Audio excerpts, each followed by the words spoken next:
Hi guys, this is Joel Kennedy with Kennedy Violins, and today I'm going to do a video on audition preparation. Now there are two main components to preparing for an audition. Number one is preparing the music. Number two is preparing your mind. Now in terms of the music, there's generally three types of music that you'll play for an audition. And the first one would be your solo piece, the second would be excerpts, and the third would be sight reading. Now the purpose of the solo piece is to show off. You're trying to show how soloistic you can play. So you want to pick a piece that has energy, and you want to play really strong and powerfully, and you want to demonstrate extreme musical passion. Okay? Number two would be your orchestral excerpts. Now excerpts are just little snippets of music taken out of the orchestral repertoire, and they are usually technically very difficult.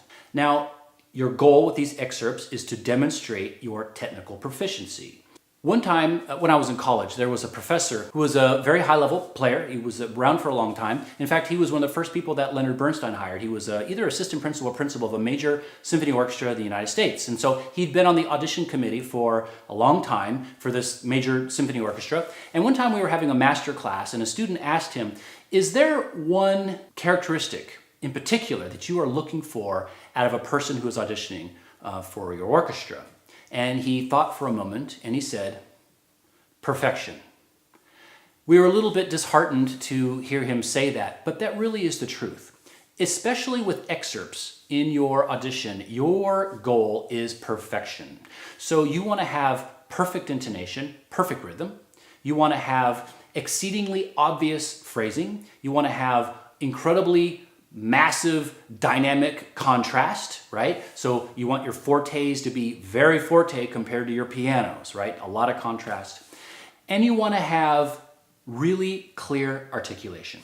So how do you achieve these characteristics in your excerpts? Okay, well, number one, you want to start practicing sitting down. It's very important that you practice all your excerpts sitting down until about a week or two before your actual audition. Obviously, you want to practice standing up eventually because in your audition, you will be standing up.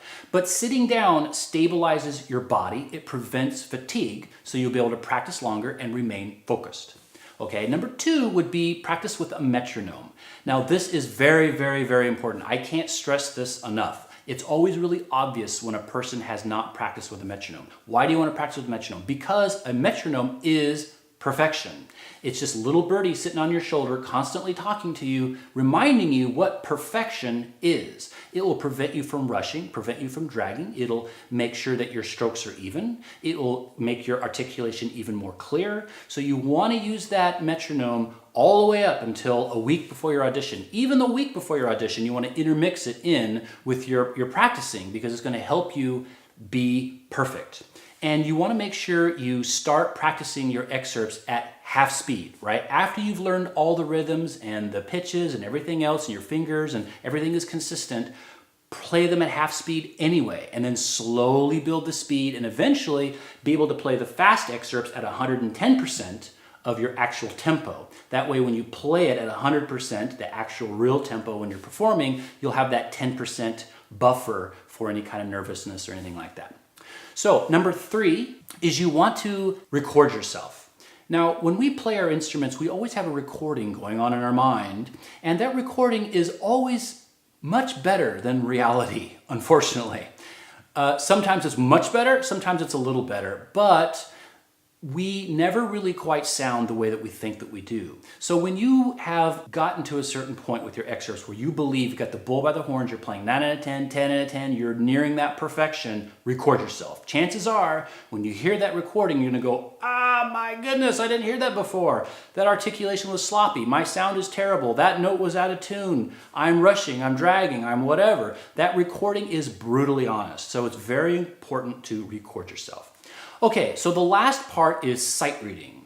Now, sight reading is obviously they put music in front of you you've never seen before, and then you try to play it the best of your ability. Now, a lot of people just wing it when they go into a sight, and they hate sight reading because it scares them a lot, and most people feel very badly about how they do in sight reading and auditions.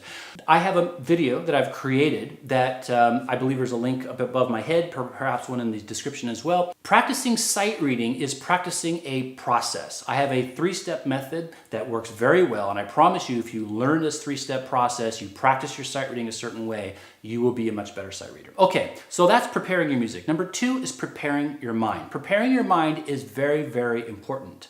I've had many students do very well on auditions and beat players who were better than them, but they won the audition. Why? Because their mind was more prepared than they were, even though the other players perhaps were better players and could, in the best case scenario, play the excerpts better than them. But an audition is a high pressure situation that makes you nervous, and then you don't represent yourself well. So you want to prepare your mind so you can portray an accurate representation of how you can really play, the best that you can play. How do you do that? You do that by having mock auditions, pretend auditions, fake auditions, whatever you want to call them. The goal of a mock audition is to replicate the best that you can an actual audition. So you want to find somebody who can run the audition. They don't have to be a musician. They just have to be a person who can tell you to come in, tell you hello, tell you when to start your solo piece, your excerpts, your sight reading, and then say bye. That's all you need, right?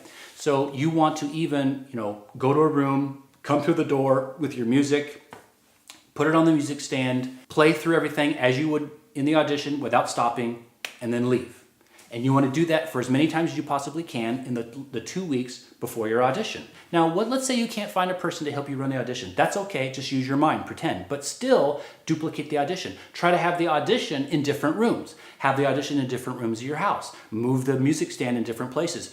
Have the audition in a friend's house or a family member's house or at work or at school. Try to mix it up. Don't just practice your audition in your comfortable little cocoon that you usually practice your instrument in, because the audition's not going to be like that. You want to try to make yourself nervous. You want to try to get your mind used to playing in unfamiliar situations, in an unfamiliar environment or something that's kind of going to throw you off. You're just preparing your mind. The whole point is that when you actually have the audition, it doesn't matter. You're not thrown off. You don't care. Why? Because you've already auditioned. You've already done the audition 10 times or 8 times or 5 times or whatever it is, but you've already done the audition a bunch of times. This is just another audition, and you're going to represent yourself well, and you're going to knock their socks off. You're going to do better than the other person who maybe they're a better player than you, but they didn't properly prepare their mind. Okay, guys, I hope these helpful hints help you. Now or in the future. And if you have any other questions or comments, just put them below the video here. Don't forget to hit the subscribe button and of course the alert button to let you guys know when I'm going to do another video. And of course, here at Kennedy Violins, we're all players and teachers. So feel free to give us a call anytime. We're always happy to help. Thanks.